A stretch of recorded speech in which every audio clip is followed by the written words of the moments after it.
ನಮ್ಮಂಥವರ ವಿರುದ್ಧ ಅಥವಾ ಯಶವಂತ್ ಕುಮಾರ್ ಅಂತ ಹೇಳುವಂತಹ ಪೊಲೀಸ್ ಅಧಿಕಾರಿಯ ವಿರುದ್ಧ, ಅವ್ರ ಜೊತೆಯಲ್ಲಿದ್ದಂತಹ ತಳಮಟ್ಟದ ಪೊಲೀಸ್ ಅಧಿಕಾರಿಗಳ ವಿರುದ್ಧ ಆತನ ಕಡೆಯಿಂದ, ಆತನ ಹೆಂಡತಿ ಕಡೆಯಿಂದ ಕಂಪ್ಲೇಂಟ್ನ ಹಾಕಿಸ್ತಾರೆ. ನಾವು ಅಲ್ಲಾಡುವಂಗೆ ಮಾಡ್ತೀರಿ, ಅಥವಾ ನನ್ನ ವಿರುದ್ಧ ಜೈಲಿನಿಂದ ನೀವು ಬಹಳ ಕೆಟ್ಟ ರೀತಿಯಾದಂತಹ ಒಂದು ದಾಖಲೆಯನ್ನು ಸೃಷ್ಟಿ ಮಾಡಿ ತೆಗಿತೀರಲ್ಲ, ಇದಕ್ಕೂ ಜೆಫ್ರಿ ಎಪ್ಸ್ಟೀನ್ ಅದಕ್ಕಿಂತನೂ ನೀಚವಾದ ಕೆಲಸ ಅಲ್ವಾ ಇದು? ಜೈಲು ಅಧಿಕಾರಿಗಳು, ಜೈಲು ಸೂಪರಿಂಟೆಂಡೆಂಟು, ಲಾಯರ್ಗಳು, ಪೊಲೀಸ್ ಅಧಿಕಾರಿಗಳು ಇವರೆಲ್ಲ ಸೇರಿ ಒಂದು ದಾಖಲೆಯನ್ನು ಸೃಷ್ಟಿ ಮಾಡಿ ತೆಗಿತೀರಲ್ರಿ. ಯಾವ ಜೆಫ್ರಿ ಎಪ್ಸ್ಟೀನ್ ಇದನ್ನು ಮಾಡಲೇ ಇಲ್ಲ. ಆ ಜೈಲಲ್ಲಿದ್ದೆ ಅನ್ನುವಂತಹ ಒಂದು ದಾಖಲೆಯನ್ನು ಸೃಷ್ಟಿ ಮಾಡಿಸಿ ತೆಗಿತೀರಿ ನೀವೆಲ್ಲ ಸೇರಿ. ಯಾತಕ್ಕೋಸ್ಕರ? ಒಬ್ಬ ತಲೆ ಹಿಡುಕನ ಬೆಳೆಸ್ಲಿಕ್ಕೋಸ್ಕರ, ಅವನ ಎಂಜಲನ್ನು ತಿನ್ನಲಿಕ್ಕೋಸ್ಕರ, ಅವನು ತೋರಿಸಿದ್ದನ್ನು ನೆಕ್ಲಿಕ್ಕೋಸ್ಕರ ಇದನ್ನೆಲ್ಲ ಮಾಡಿದಿರಲ್ಲ. ಇದಕ್ಕಿಂತ ನೀಚವಾದ ಕೆಲಸ ಜೆಫ್ರಿ ಎಪ್ಸ್ಟೀನ್ ಮಾಡಿರ್ಲಾರ ಅಂತಲೇ ನನಗನ್ಸುತ್ತೆ. CWCಯಲ್ಲಿ ಸದಸ್ಯರಾಗಿದ್ದಂತಹ ಪರಶುರಾಮ್ ಅವ್ರನ್ನ ಅವಶ್ಯಕವಾಗಿ ದಂಡಿಸ್ಲಿಕ್ಕೋಸ್ಕರ ಇದೇ ಜೆಫ್ರಿ ಎಪ್ಸ್ಟೀನ್ ಅವನ ಕಾರ್ನಲ್ಲಿ ಸೇರಿಕೊಂಡು ನೀವು ಹೋಗಿ ಅವರನ್ನು ಮನೆಯಿಂದ ಕರ್ಕೊಂಡು ಬರ್ತೀರ.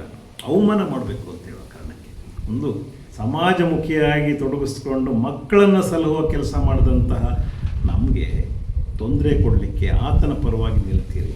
ಇಷ್ಟು ಕೆಟ್ಟ ಕೆಲಸಗಳನ್ನು ಆ ಜೆಫ್ರಿ ಎಪ್ಸ್ಟೀನ್ ಮಾಡಿರ್ಲಾರ ಅಂತಲೇ ನನಗನ್ಸೋದು.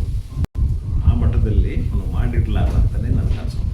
ಅವನು ಯಾವನು ನಾನಂತೂ ನೋಡಿಲ್ಲ, ಆದರೆ ಆತನ ಸಂತತಿಯ ತುಂಡುಗಳನ್ನ ನಾವು ಇಲ್ಲಂತೂ ನೋಡ್ತಾನೇ ಬರ್ತಾ ಇದ್ದೀವಿ. ದಿನಕ್ಕೆ 8,000 ರೂಪಾಯಿ ಬಾಡಿಗೆ ತಗೊಳ್ತಾ ಇದ್ದ ಒಬ್ಬ ರಿಟೈರ್ಡ್ DYSP ಇದೇ ದಂಧೆಯಲ್ಲಿ ಅಂತಂದರೆ ಅವನಕ್ಕಿಂತ ಕೆಟ್ಟ ಜೆಫ್ರಿ ಎಪ್ಸ್ಟೀನ್ ಇದ್ದಾನ. ಅವನನ್ನು ಬಚಾವ್ ಮಾಡ್ತಿರಲ್ಲ. ಇದನ್ನು ನಾನು ಪ್ರತಿದಿನ ಬೇಕಾದ್ರೆ ಹೇಳಬಲ್ಲೆ, ಯಾಕಂದರೆ ಆ ನೋವಿದೆ ನನಗೆ. ಆತನನ್ನು ಆ ಕೇಸ್ನಿಂದ ಬಚಾವ್ ಮಾಡ್ತಿರಲ್ಲ, ಅಥವಾ ಬಚಾವ್ ಮಾಡಲಿಕ್ಕೆ ಪ್ರಯತ್ನ ಪಡ್ತಿರಲ್ಲ, ನಾವು ಬಿಡಲ್ಲ. ನಾನು ಕೋರ್ಟಿಗೆ ಹೋಗಿದ್ದೀನಿ ಆ ವಿಚಾರದಲ್ಲಿ, ಸುಪ್ರೀಂ ಕೋರ್ಟ್ ತನಕ ಹೋಗಿ ಬರ್ತೇನೆ, ಅದು ಬೇರೆ ವಿಚಾರ.